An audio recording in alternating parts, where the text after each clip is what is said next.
Google কিংবা digital মিডিয়ার ওপর ভরসা করে সারা পৃথিবীর সংবাদ মাধ্যম জেগে উঠেছে। বাংলাও পিছিয়ে নেই ডিজিটাল মিডিয়ার ক্ষেত্রে। হুগলির ডানকুনি অঞ্চলে সাংবাদিক হাসিবুল মোল্লার পরিচালিত ডিএনএন বাংলা প্রায় 7 বছর ধরে ব্লক, জেলা ও রাজ্যভিত্তিক খবর পরিবেশন করে আসছে। সম্প্রতি ডানকুনি 16 নম্বর ওয়ার্ডে একটি অবৈধ নির্মাণ কার্যের বিরুদ্ধে সংবাদ পরিবেশন করা হয় বলে জানানো হয় ডিএনএন বাংলার পক্ষ থেকে। অভিযোগ, এরই বিরুদ্ধে ডানকুনি পৌরসভার 16 নম্বর ওয়ার্ডের নবনির্বাচিত পৌরপিতা শুভজিৎ গাঙ্গুলি ওরফে পাপাই উল্লেখিত চ্যানেলের কর্মকর্তা হাসিবুল মোল্লার বিরুদ্ধে গ্রিভেন্স সেলের কাছে অভিযোগ দায়ের করেন। জানা যায় এরপরেই ডানকুনি থানায় ডেকে পাঠানো হয় উক্ত চ্যানেলের কর্মকর্তা তথা সাংবাদিক হাসিবুলকে। এর বিরুদ্ধে ডানকুনি পৌরসভার চেয়ারম্যান হাসিনা সাবনামের সঙ্গে দেখা করেন West Bengal news portal reporters welfare অ্যাসোসিয়েশনের রাজ্য স্তরের কর্মকর্তারা। বিষয়টি নিয়ে দীর্ঘ আলোচনা হয় দুই পক্ষের।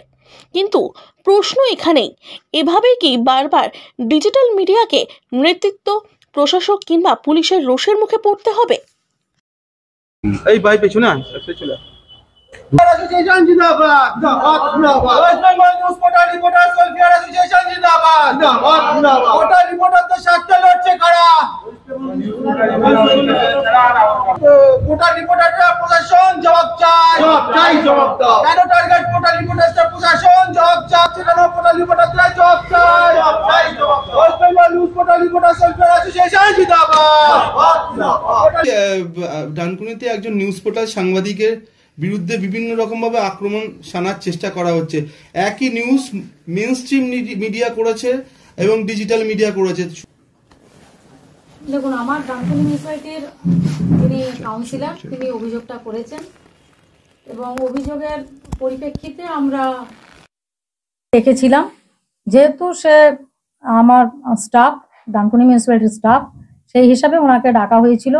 কিন্তু খবরের মধ্যে সেরকম কোনো ভুল ছিল না, যেহেতু কাউন্সিলর জানতে চেয়েছিল যে সে ডিউটি আওয়ার্সের মধ্যে করছে, কি কাজগুলো করছে, সেই জন্যই আমরা তাকে ডেকে জানার হয়েছে বা তাকে একটা জানতে চাওয়া হয়েছে, কারণ দর্শানোর একটা চিঠি করা হয়েছিল যে তুমি ডিউটি আওয়ার্সের মধ্যে এই রিপোর্টিং গুলো করছো কিনা। তো তার উত্তরে সে জানিয়ে দিয়েছে যে না, তিনি ডিউটি আওয়ার্সের মধ্যে করছেন না। এবং যে খবর হয়েছে সেই খবর পরিপ্রেক্ষিতে তো আমরা দেখবই এবং যেটা ব্যবস্থা নেওয়া সে ব্যবস্থা নেওয়া হবে। তারা প্ল্যান স্যাংশন করেছেন, কিন্তু সত্যি কথা বলতে যেটা আমাদের যেটা ইঞ্জিনিয়ার সাহেব দেখে এসেছেন যে অনুযায়ী আমাদের প্ল্যান স্যাংশন দেওয়া হয়েছে সেই অনুযায়ী কিন্তু করেননি, অর্থাৎ ছাড়টা ঠিক নেই, এই হচ্ছে মেন কথা।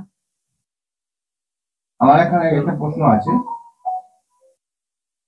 আমরা এটাও শুনেছি কিছু কর্পোরেট হাউস আপনাদের বিরুদ্ধে বলেছে ডানকুনি পৌরসভা জলাভূমি বুঝিয়ে করছে। আপনারা তো নিশ্চয়ই পেপার যে কর্পোরেট হাউস করেছেন তারা না দেখে না বুঝে নিশ্চিতভাবে করেছেন। কেন আমরা পেপার না দেখে আমরা প্ল্যান স্যাংশন দিই না, তাই সেখানে কোনো জলাভূমি ছিল না। আমরা নো অবজেকশন কাগজপত্র দেখেছি যে সেখানে কোনো জলাভূমি নেই, সেই হিসেবেই আমার ডানকুনি মিউনিসিপ্যালিটি পারমিশন দিয়েছে, সেখানে প্ল্যান স্যাংশন হয়েছে। এবং নিশ্চিতভাবে আমরা যে পোর্টাল, যে সংবাদ মাধ্যম যারা দেখিয়েছেন তাদের বিরুদ্ধে নিশ্চিতভাবে অ্যাকশন নেব। আজকে আপনারা যেরমভাবে, আপনারা হচ্ছে গণতন্ত্রের সদস্য স্তম্ভ, আপনারা যেরমভাবে খবর চলেছেন প্রতিনিয়ত, আপনাদেরকে প্রথমে আমি কুর্নিশ জানাই। কিন্তু কিছু কিছু সাংবাদিক বা সংবাদ মাধ্যমের জন্য আপনাদের কুলসিত হচ্ছে, আপনারা কুলসিত হচ্ছেন, সেগুলোকে নিয়ে ভাবলে হবে না। আপনারা যেরমভাবে রাজ্যের অমুক প্রান্ত থেকে অমুক প্রান্ত, জেলার এই প্রান্ত থেকে ওই প্রান্ত যেরমভাবে প্রতিনিয়ত ছুটে চলেছেন, যেরমভাবে খবর করছেন সাহসিকতার সঙ্গে, আমি আপনাদের কুর্নিশ জানাই এবং আমি সারাক্ষণ আপনাদের সঙ্গে আছি। আপনাদের কোনো কিছু থাকলে আমাকে নিশ্চয়ই জানাবেন।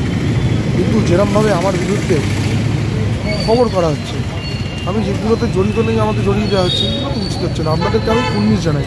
আপনারা এবং খবরটাকে আপনারা দেখবেন, যেখানে প্ল্যান স্যাংশন আছে, কয়েক জায়গায় দেখাচ্ছে যে বহুতল নির্মাণ হচ্ছে একটি বাড়ি, ডোবা বুঝিয়ে বা পুকুর বুঝিয়ে নির্মাণ হচ্ছে। তো বাজে খবর না। 2006 সালে একটি জমি কেনা হয়েছে, 12 সালে যখন কনভার্সন হচ্ছে, 22 সালে ডানকুনি পৌরসভা প্ল্যান পাস করছে, বাড়ি করছেন, তাতে এই সমস্যার সম্মুখীন তারা। সেখানে কাউন্সিলর হিসেবে আমি তাদেরকে বলি, যারা অভিযোগ করেছেন তাদেরকে বলি, আপনারা পৌরসভায় এসে তাদের একটা অভিযোগ করুন। সেই অভিযোগের ভিত্তিতে নিশ্চয়ই পৌরসভা, যদি এরকম কোনো অন্যায় কাজ হয় তাহলে নিশ্চয়ই পৌরসভা ব্যবস্থা নেবে।